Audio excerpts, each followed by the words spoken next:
How's it going, everybody? It's Warren, and Avengers Endgame was an amazing movie. It was truly a movie for the fans, and it also did justice to the story arcs that the MCU has been building over the past 11 years. This movie is packed with Easter eggs and callbacks and references to the comics and previous MCU films, and it's just so rewarding to watch. So let's break down the whole entire movie and go over the details that you might have missed. But of course, I first must issue a spoiler alert. If you have not seen Avengers Endgame, I will be going over the entire movie in this video. So if you don't want essentially the whole movie spoiled, you should click away. And also, if you're new to my channel, be sure to hit that subscribe button. I'm giving away a life-sized Infinity Gauntlet right now and a glow-in-the-dark Thanos Painting by Glow by Bow. I'll get into more of the giveaway stuff at the end of the video. So the first scene of Avengers Endgame opens up on Hawkeye teaching his daughter how to shoot a bow and arrow. He's at his home on the countryside, and we can see his wife and two sons in the background as well.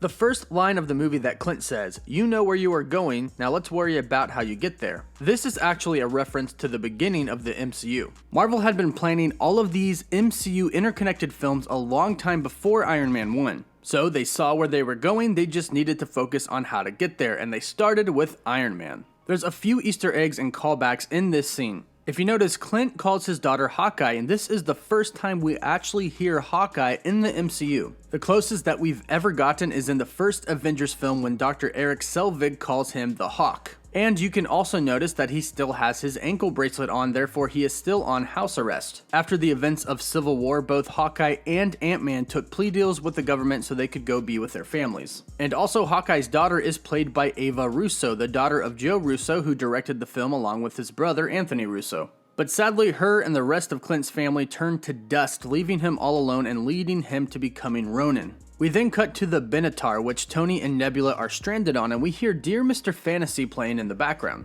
This is no doubt Quill's music, and it either comes from one of his awesome mixes or his Zune. We see Tony and Nebula playing paper football to pass the time and try to keep their hopes up, and it goes along with the music that says, "Take us out of this gloom." We then see Tony recording his message to Pepper saying that they've done everything they can, but the ship is stranded. He's ran out of food and water, and tomorrow morning he will run out of oxygen. There are actually a ton of Easter eggs, callbacks, and references in this one scene alone. For starters, we hear Tony Stark say, "Don't post this on social media." This is a callback to the first Iron Man when he's in the convoy and he says, "Don't post this on MySpace." We then hear him say that he's been stranded in space for 22 days. Well, Avengers Endgame is the 22nd film of the MCU. We then hear Tony call Nebula a blue meanie, which is from the Beatles' Yellow Submarine, where the Beatles actually travel through time. There's also a reference to the Beatles in Avengers Infinity War, where Tony says the Avengers broke up and Bruce Banner asks, "Like a band, like the Beatles."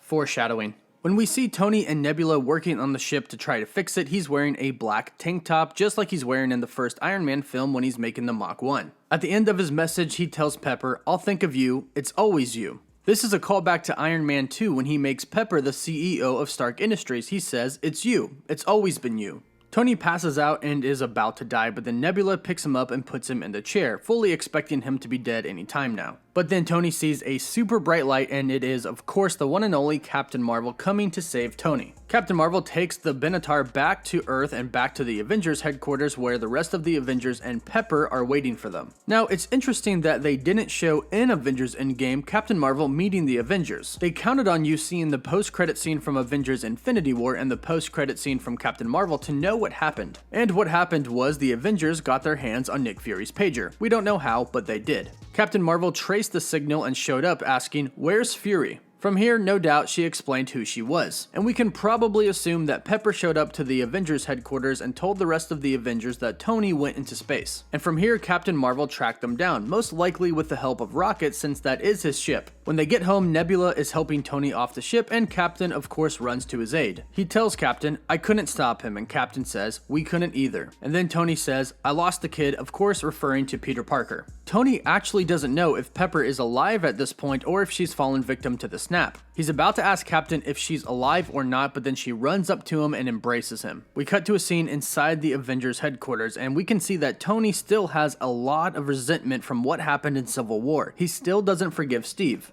This is the first time that we really see the damage that was caused by Civil War. Tony references back to Age of Ultron many times in this scene. He then calls everybody out, saying that he wanted a suit of armor around the world like he said in Age of Ultron, implying that if he had those suits of armor around the world, this wouldn't have happened. But then he talks about how Captain didn't agree with him and how Tony said that they'd lose and then Captain said they'd lose together. Tony then refers back to the vision that he had in Age of Ultron, saying that he saw this coming. In this scene, we can tell just how afraid of Thanos Tony Stark really is. Understandably, of course, he just got the crap kicked out of him by Thanos, and Thanos just eliminated half of the universe. But he gives Steve his arc reactor and says that if you find Thanos, you wear this and you hide, basically telling him that you cannot defeat Thanos. We can see that Tony still has a lot of resentment left for Steve after the events of Civil War. Ultimately, Tony ends up collapsing due to lack of strength and ends up on bed rest. With Nebula back, she figures out where Thanos is with the help of Rocket. Nebula says that Thanos has gone and retired at the Garden, which is a biblical reference such as the Garden of Eden. This is because after Thanos collects all of the Infinity Stones and has control over the entire universe, he deems himself a god. And this is straight from the comics as well. Also, when the Avengers get to the Garden, we can see Thanos' Scarecrow armor, which is directly from the Infinity Gauntlet comics. So the Avengers get in the Benatar and head into space to go kill Thanos. In this scene, we can see that Captain America is actually wearing his uniform from the Winter Soldier. The first scene of Thanos on the Garden is of him brushing his hands against some flowers. This is taken directly from the movie Gladiator, where Maximus brushes his hands against some weeds. This actually foreshadows Thanos' death, much like Maximus in Gladiator. We find out that Thanos used the Infinity Stones to destroy the Infinity Stones, and then Thor finally goes for the head and kills Thanos. Thanos is now dead, but the stones are destroyed and the Avengers lose all hope. We then cut to 5 years later. Without the stones, the Avengers did not know how to reverse the snap, so they did their best to try and move on with their lives. Steve Rogers hosts a support group for those who have lost people to the snap. In the support group, we see two very important people. One is director of Avengers Infinity War and Avengers Endgame, Joe Russo. Joe Russo is who we hear talking in the support group, saying that he went on a date for the first time in a very long time. In this scene, he also marks the first openly gay character in the MCU. But also in the support group is the one and only Jim Starlin. Jim Starlin created Thanos and he wrote the Infinity Gauntlet comic saga. We then cut to a scene with Natasha talking to some of the other heroes who are all looking after the world and other parts of the universe now. Next to Natasha on the floor, we can see ballet shoes, which is a reference to her past as a child and her past that we learned in Age of Ultron. One very interesting and possibly very important part of this scene is when Okoye tells Natasha that there was an underwater earthquake off of the coast of Africa. This is most likely an Easter egg for Namor the Submariner. Namor has been teased by Marvel Studios president Kevin Feige for a very long time now, and this actually isn't the first Easter egg for Namor in the MCU. Okoye says it's an underground earthquake, we handle it by not handling it. This could simply be just an underground earthquake, but to me it does look like she knows that it could be Namor and the people of Atlantis. Wakanda and Atlantis in the comics are constantly at war with one another, so she may know that this earthquake is caused by Namor and the Atlanteans, and she knows just to leave it alone. When everybody leaves, we see Captain Marvel look at Rhodey in a very interesting way, and she says, "Be careful." Well, in the comics, Rhodey and Captain Marvel are actually kind of a thing, meaning they're romantically involved with one another, which actually makes a lot of sense considering that they have a lot in common, including serving in the military. The scene ends with Natasha asking Rhodey if she can track down where Clint is going next. Then Captain America comes in and says that I've been telling people to move on, and some people move on, but not us. The heroes clearly cannot move on after they failed to stop Thanos and failed to save the universe. Meanwhile, in California, the whole entire universe is saved by a rat. That's right, a rat stepped on a switch that brought Ant-Man back to the current time. And the Russo brothers have actually confirmed this. They said that in all of the 14 million different scenarios, the rat did not step on the switch all but one time. So it seems like the Avengers owe everything to Master Splinter. The storage number that the van is being kept in is 616, which is a reference to the main comic universe, Earth 616. And the security guard is Kim Jeong. Kim was on Community, which is a show that the Russo brothers also directed as well. So a little Community Easter egg there. The security guard is also reading The Terminal Beach, which is actually a post-apocalyptic book, which is pretty much the world that the Avengers live in right now, a post-apocalyptic or a post-snap reality. So Ant-Man gets out of the quantum realm, and as we know, he only spent 5 hours inside of the quantum realm, but 5 years went by in reality. He has no idea what happened, but eventually realizes that millions of people are dead and missing. All he can think about is if his daughter is alive or not. He goes to a memorial that has all of the people who died to the snap listed on it. He's looking for his daughter, but actually finds out that his name is on it. This makes perfect sense because he was trapped inside of the quantum realm for 5 years, so everybody thought that he was dead. He goes to Cassie's house and he finds her there, 5 years older. She's obviously in shock because she thought he was dead. But then Ant-Man travels across the country to upstate New York with the van that has the quantum tunnel in it, and he brings hope in the form of possible time travel.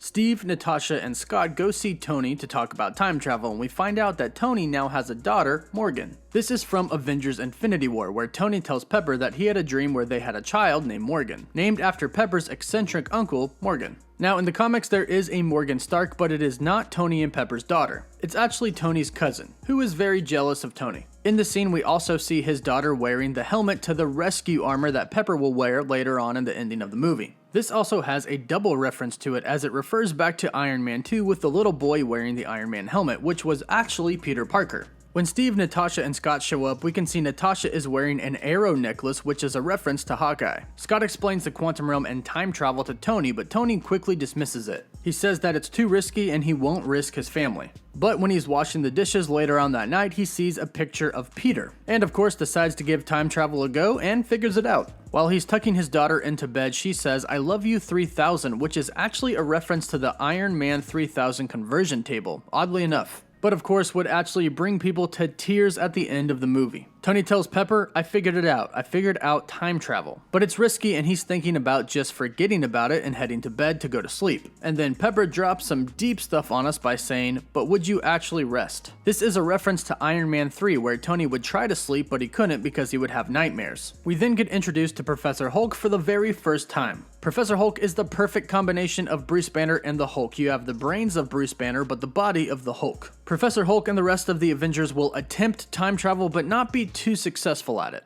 Tony eventually heads back to the Avengers headquarters. He gives Captain America his shield back, and when he gives it to him, the theme from the first Avenger plays. Tony tells Steve that he has forgiven him and wants to put everything behind him, and Steve agrees. Then Tony says that they need to get all of the team back together, and Steve says that they're working on it. Professor Hulk and Rocket then go visit New Asgard. Now, New Asgard is in Norway in a city called Tønsberg. In the original Thor movie, we learned that this is where Odin fought off the Frost Giants. This is also the place where Odin hid the Tesseract in Captain America: The First Avenger. And it's also a callback to Thor Ragnarok, where Odin was on Earth in Norway and he said Asgard could be here. We see that Rocket is in his original Guardians of the Galaxy outfit from the comics, and when they get to New Asgard, we find out that Valkyrie is in fact alive. And when Rocket and Professor Hulk get to Thor's cabin, we find out that Korg and Meek also survived the snap. Thank goodness. We find out that Thor isn't exactly in the best of shape, mentally and definitely physically. Thor is rocking the dad bod, and it becomes very clear that the guilt of Thor not going for the head originally and not stopping Thanos from killing half of the universe has definitely taken its toll on Thor. He stays drunk all the time so he doesn't have to deal with the pain of his failure, and when Professor Hulk says Thanos, he has a meltdown.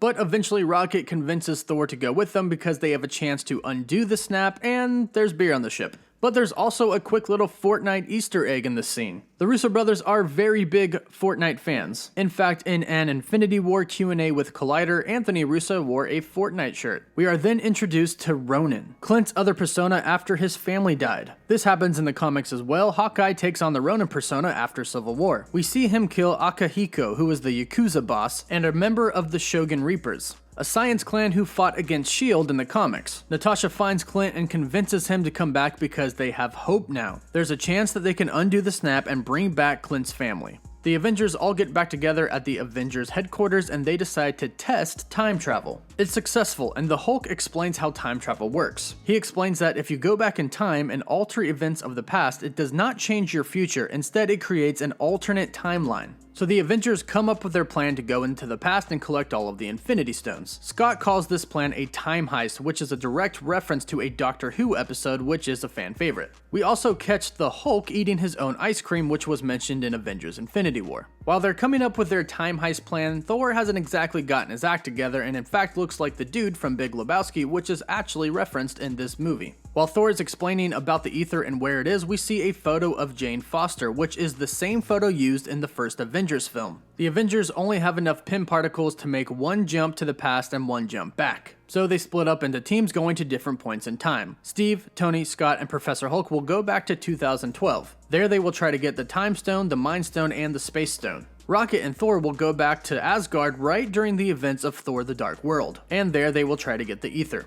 Nebula, Clint, Rhodey, and Natasha will go back to 2014. Clint and Natasha will go to Vormir, and Rhodey and Nebula will go to Morag. This team is in charge of getting the Power Stone and the Soul Stone. As I said, Thor and Rocket go back to the events of Thor: The Dark World, and we see Loki trapped inside of a cell. Thor is still not in the best shape mentally and freaks out and starts to have a panic attack. Rocket tries to pull him back together, but he can't, leaving Rocket to go get the ether by himself. Thor then runs into his mother, who immediately knows that he is not from the current time. He breaks down and she tells him that he needs to be who he is and not who he is supposed to be, and also tells him to eat a salad. But this snaps him back into shape and Rocket manages to get the ether. But before they head back, of course, Thor has to grab Mjolnir. He is able to grab it, which means he is still worthy enough to wield it, and this also restores his confidence as well. Back in 2012, we have a whole bunch of nostalgia, reliving the events of the first Avengers film. And here we get to see a lot of behind the scenes events that we didn't see in the Avengers film. We see Loki turn into Captain America like he does in Thor: The Dark World, and then Thor slaps something over his face to make him shut up. And then S.H.I.E.L.D. or Hydra comes in and they take the scepter. On their way down in the elevator, Captain America gets in the elevator and it seems like we're going to relive this scene from The Winter Soldier. Instead, Steve whispers into Sitwell's ear, "Hail Hydra." This is a reference to the comics where Steve is actually brainwashed into thinking that he is a Hydra agent.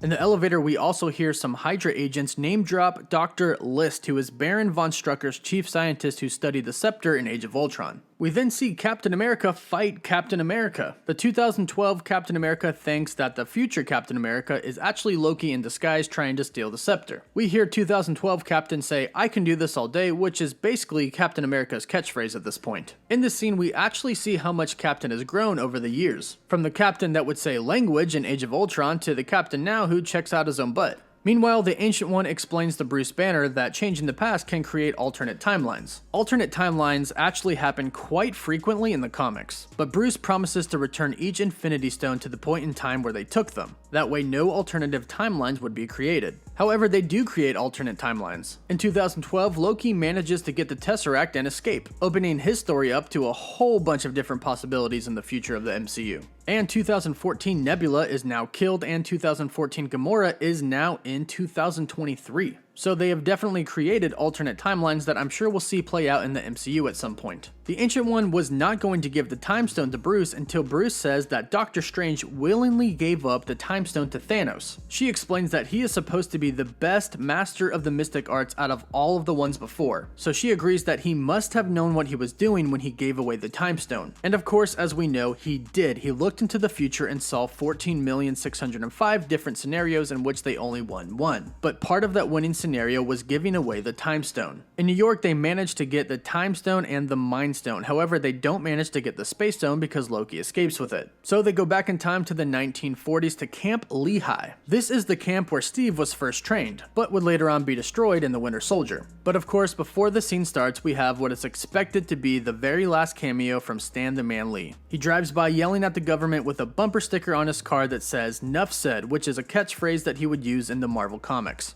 In this scene, we see Dr. Hank Pym of the past working on the original Ant-Man helmet. Captain is in disguise, and on his name tag we can see that it says Roscoe. This is an Easter egg to Roscoe Simmons, who would eventually take the mantle in the comics of Captain America when he goes nomad. Tony eventually runs into his father, Howard Stark. Tony pulls out an MIT badge, which is a reference to Captain America Civil War when he spoke at MIT. This is where he got that badge. Civil War, of course, is also where Tony and Steve got divided, and now they're working together again. Howard Stark is looking for Dr. Zola, who was Red Skull's chief scientist who joined S.H.I.E.L.D. but was secretly working for Hydra. Going back into the past and talking to his father is actually a great moment for Tony. Now that Tony is a father himself, the man who we thought was really hard on him, he realizes was just trying to do his best, and Tony finally gets some closure with his father. We also see Jarvis, who would eventually go on to become the voice of Tony's AI. Jarvis is also an Easter egg to the show Agent Carter, who of course Steve manages to see while he's back on the base. We then go to Morag with Rhodey and Nebula, and we get to see Star-Lord from a different perspective. They manage to track down the Power Stone, but right before they get it, Rhodey says, "You can't just enter the Temple of the Power Stone, it's booby-trapped." And this of course is a reference to Indiana Jones, the Raiders of the Lost Ark. Then on Vormir, we basically have the same scene that we saw in Avengers Infinity War with Thanos and Gamora, only this time it's with Natasha and Clint. They realize that one of them has to be sacrificed, and obviously they both want to sacrifice themselves. Natasha says that it has to be her because this is what her life has been building up to, and besides she owes Clint for saving her life and giving her a family. This is a reference to the first Avengers film where Natasha tells Loki that Clint basically saved her life instead of killing her. The two of them fight, both trying to kill themselves until eventually Natasha is the one that sacrifices herself and Clint gets the Soul Stone. Everybody manages to get back except of course for Nebula, who ends up getting trapped by the past Thanos. Thanos learns of the future Avengers plan and sends the past Nebula back to the future. But the Avengers successfully collected all of the Infinity Stones, and Thor wants to be the one to perform the snap because it would make up for him not going for Thanos' head and not saving everybody, trying to undo his wrong. He says that he is the strongest Avenger, which is a reference to Thor Ragnarok, when he tried to access the Quinjet. But at the end of the day, it is Professor Hulk that wields the Infinity Gauntlet, saying that he was basically made for this because it's mostly gamma radiation, which is really what the Hulk is. Right before the snap, we see Tony use his energy shield, which we see Captain America use in the comics. Professor Hulk successfully undoes the snap, but immediately after, Nebula brings the 2014 Thanos and his army into the future, and he immediately launches an attack on the building, completely destroying it. We have a scene where Hulk is holding up the building in order to save Rhodey and Rocket. This comes directly from the Secret Wars comic. We then get to see a new Thanos, Thanos from the past, who is much more like the Thanos from the comics, the brutal Mad Titan who just wants to kill everybody. We then get a face-off with the original three Avengers, Iron Man, Thor, and Captain America against Thanos. Thor wields Mjolnir and Stormbreaker, and the three of them launch an attack against Thanos. Thanos still manages to overpower them, and at one point Thanos is about to drive Stormbreaker into Thor's chest. This is a reverse scene of what happened in Avengers Infinity War where Thor drove Stormbreaker through Thanos' chest. But of course he is saved by Captain America finally lifting Mjolnir. This is something straight from the comics that everybody has been waiting for a very long time and was teased in Avengers Age of Ultron, where Captain was able to slightly move Mjolnir. Captain is even able to use lightning. The reason of this, of course, is the enchantment on Mjolnir that says whoever possesses it will possess the power of Thor. So with that power comes lightning. But it ultimately isn't enough to defeat Thanos, and Thanos eventually ends up breaking Captain America's shield, which is directly from the Infinity Gauntlet comic. Everybody is defeated, and then it is just Captain America, the last one standing, against Thanos. This is also directly from the Infinity Gauntlet comic, Captain being the last one against Thanos, not giving up.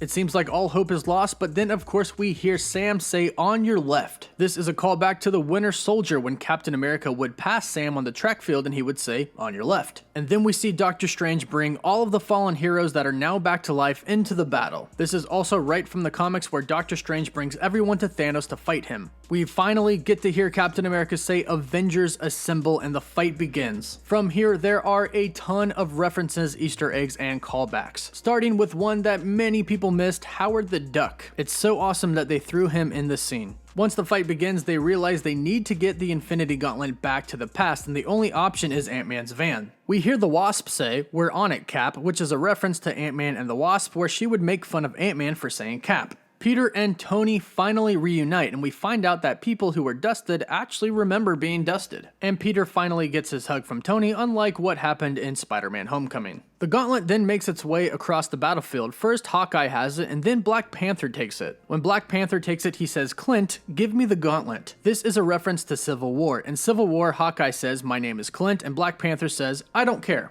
Now it seems like he has some respect for him. This is also a direct reference to the comics where Black Panther wields the Infinity Gauntlet himself. Then Spider-Man takes the gauntlet, and we finally get to see his instant kill mode that was mentioned in Spider-Man Homecoming. Then Captain Marvel comes in, destroys Thanos' ship, and goes to Peter and gets the gauntlet from him. We then see all the female heroes gather with Captain Marvel. This is a direct reference to the A-Force, the all-female superhero team, and probably foreshadowing and setting it up for the future A-Team in the MCU. We also see Quill interact with 2014 Gamora. Peter is shocked to see her alive, but of course it's not the same Gamora, it's 2014 Gamora. She kicks him in the nards and then vanishes. Eventually Thanos destroys the quantum tunnel in Ant-Man's van and gets the Infinity Gauntlet from Captain Marvel. Right then Tony looks at Doctor Strange and Doctor Strange puts up his finger signaling 1, meaning the one scenario in which they win. And immediately Tony knows what he has to do. He goes against Thanos and manages to get the Infinity Stones from the Infinity Gauntlet. Before he snaps his fingers, he says, "I am Iron Man." The phrase that started it all, and now he's using it to end it all. After he uses the gauntlet, he of course begins to slowly die. Pepper comes to his side and tells him that you can finally rest. He then dies and everybody starts to bawl their eyes out. In Tony's hologram farewell message, he says that if you would have told me a few years ago we're not alone in the universe, I wouldn't have believed the extent. This is a reference to the very first post-credit scene in the MCU where Fury tells Tony he's not alone, and this is where the very first Avengers initiative began. So it's amazing that the end is referencing the beginning. We see Tony's first arc reactor that Pepper made for him that says proof that Tony Stark has a heart. At his funeral, all of the heroes are there, including Happy Hogan, Hank Pym, and Harley Keener, the little boy from Iron Man 3. Many people did not know who that teenage boy was, but it is in fact Harley Keener, quite possibly setting it up for him in the future to become Iron Lad or Iron Man, and definitely a possibility for a future Young Avengers. After the funeral, Wanda and Clint reunite and he tells her that he wishes he could tell her that we won. And Wanda says she knows. They both do. Now some people think that Wanda is referring to Natasha and Gamora, but I think she's referring to Natasha and Vision.